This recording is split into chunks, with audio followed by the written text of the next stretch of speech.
Hello বন্ধুরা, আমি আপনাদের ভ্রমণ সঙ্গী দেব। আজকে দেবমৌ ব্লগে আরও একটি ভ্রমণ কাহিনী নিয়ে আপনাদের সামনে চলে এলাম। আশা করছি আপনারা সবাই খুব ভালো আছেন, আমিও ভালো আছি। আর তাছাড়া ভ্রমণ প্রিয় মানুষরা সবসময় ভালোই থাকে, কি তাই না? বন্ধুরা, এতক্ষণে আপনারা থাম্বনেল দেখে নিশ্চয়ই বুঝতেই পেরেছেন যে এবারের আমাদের ভ্রমণ ট্যুর ছিল উড়িষ্যার ধুবলাগড়িতে। তবে এবারের ট্যুরটা ছিল একটু অন্যরকম। এবারে ছিল একটু অ্যাডভেঞ্চারপূর্ণ বাইক রাইড। এই ট্যুরে আমরা মোট 12 জনা গিয়েছিলাম। কোথায় ছিলাম, কিভাবে গেলাম, আর আশেপাশে কত কি দেখলাম, সেটা নিয়েই আমার এই ভিডিওটা। তাহলে ভিডিওটি পুরো দেখার অনুরোধ রইল।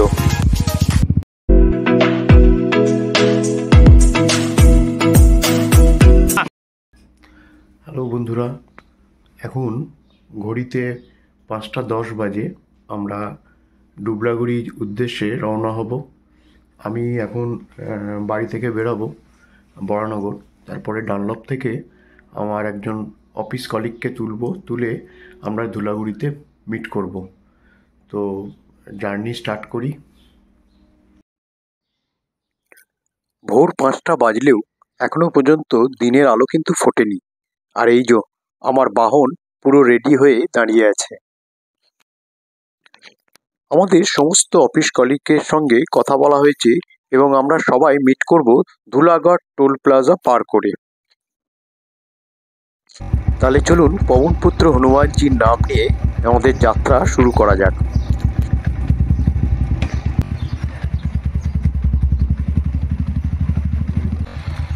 আমি এখন যাকে তুলতে যাচ্ছি তার সাথে আপনাদেরও পরিচয় আছে, দিব্যেন্দুদা, আমার ট্রেকিংয়ের পাহাড়ের সঙ্গী।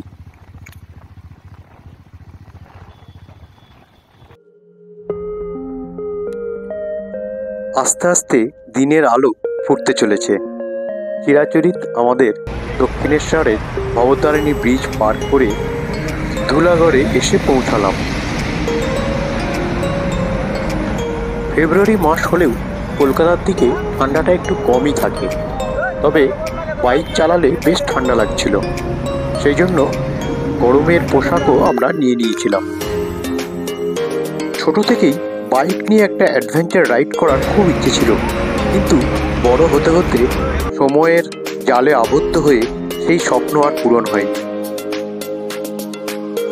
তবে এই দীর্ঘদিনের আমার স্বপ্ন আজকে পূরণ হলো মৌপিয়া এবং আমার ছেলে সৃঞ্জন, তার সঙ্গে আমার অফিসের কিছু কলিগদের অনুপ্রেরণায়।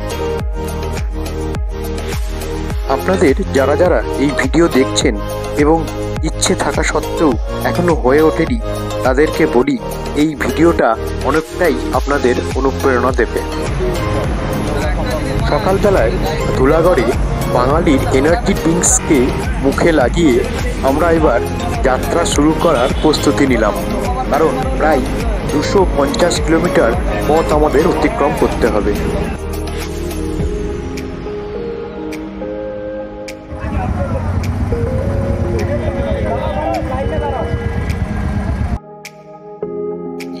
ধুলাগড় থেকে আমাদের যাত্রা শুরু হলো 6:45 নাগাদ। সকালবেলায় এরকম ফাঁকা রাস্তায় বাইক চালাতে দারুণ লাগছিল। মোটামুটি আমরা ঠিক করেছিলাম বাইকের স্পিড 80 থেকে 90-এর উপরে কেউ নিয়ে যাব না এবং প্রত্যেকের জন্য দাঁড়াবো, কেউ যাতে আগু পিছু বেশি না হয়ে যায়।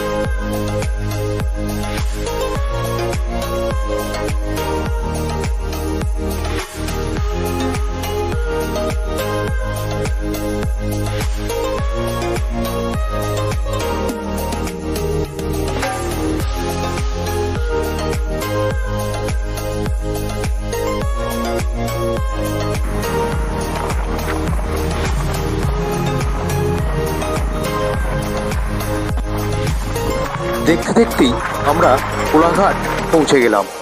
প্ল্যান ছিল প্রথমে যে কোলাঘাটের সেরি পাঞ্জাবে ব্রেকফাস্ট করব, কিন্তু 7:30 পৌনে 8টার সময় ব্রেকফাস্ট পেটে ঢুকবে না, তাই আমরা ঠিক করলাম খড়গপুরে কোনো এক জায়গায় দাঁড়িয়ে আমরা ব্রেকফাস্ট করব।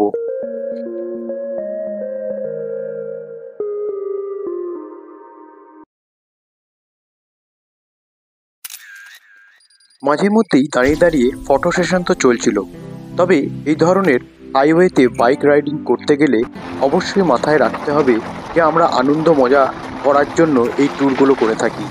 এতে কোনো জানে অপ্রীতিকর ঘটনা না ঘটে সেদিকে নজর রাখা খুবই দরকার।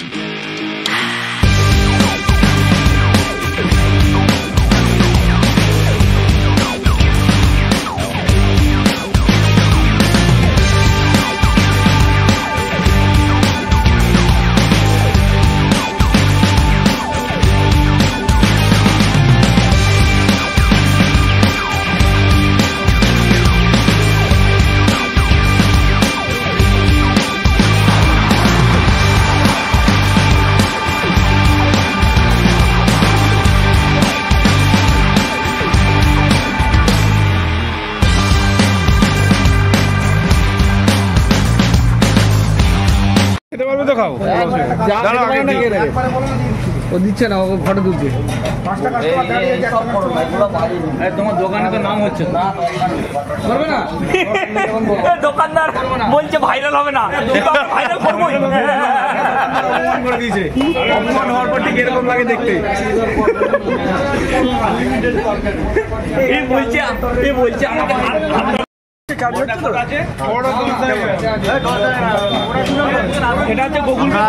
খড়গপুরে একটা জাস্ট রোডের সাইডে একটা জায়গায় দাঁড়িয়েছি কিছু টিফিন করার জন্য।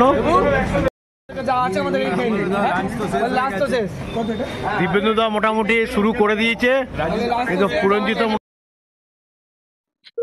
খড়গপুরে আমাদের ব্রেকফাস্ট সেরে ফেললাম।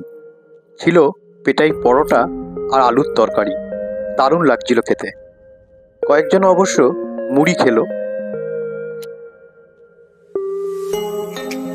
সত্যি কথা বলতে কি, এই ধরনের একটা ট্যুর করার অনেক দিন ধরেই প্ল্যান হচ্ছিল, তবে সব সময় সব প্ল্যান বাস্তবায়িত হয় না। তবে এক্ষেত্রে হয়ে গেছে, আমরা ভাগ্যবান। সুন্দর একটা জায়গাও আমরা ঠিক করেছিলাম, উড়িষ্যার দুবলাগুড়ি। এই দুবলাগুড়ির বাবলস অফ লাক্সারি এই রিসোর্টে আমরা বুক করেছিলাম। দারুণ জায়গা, দারুণ রিসোর্ট। আমার আপকামিং পরবর্তী ভিডিওগুলোতে এই রিসোর্ট সম্বন্ধে আপনাদের ডিটেলসে জানাবো। रास्ते पे ये बड़े जो हाईवे है, नेशनल हाईवे, उनके ऊपर दारू पी के या अन्य রাস্তায় যেতে যেতে মহারাষ্ট্রের পুনের একজন ভদ্রলোকের সঙ্গে দেখা হয়ে গেল। উনি সাইক্লিস্ট, অল ওভার ইন্ডিয়া সাইকেলে ভ্রমণ করছিলেন।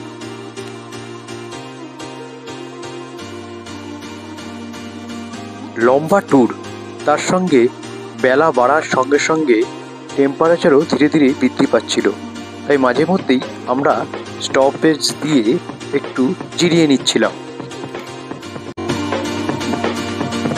আমরা অলমোস্ট চলে এসেছি, আর 40 কিলোমিটার বালাসুর থেকে আছি, দূরে আছি এখন।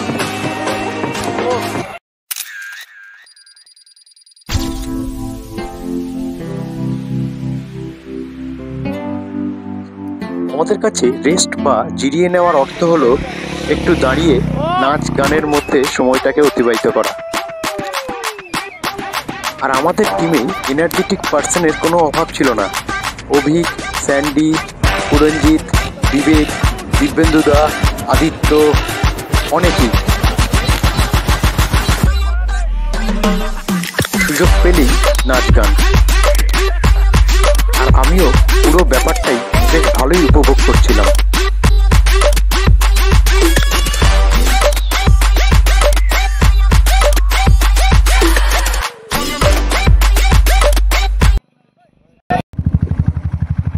দেখতে দেখতেই আমরা বাবলস অফ রিসোর্টের কাছে চলে এলাম। 45 ন্যাশনাল হাইওয়ে দিয়ে যেতে গেলে বালেশ্বরের আগেই হলদিপদা বলে একটি জায়গা আছে। এই হলদিপদা থেকে বাঁ দিকে টার্ন নিয়ে নিতে হবে। এখান থেকে 20 কিলোমিটার গেলে বাবলস অফ রিসোর্ট। তবে রাস্তাটা একটুখানি অফরোডিং ছিল।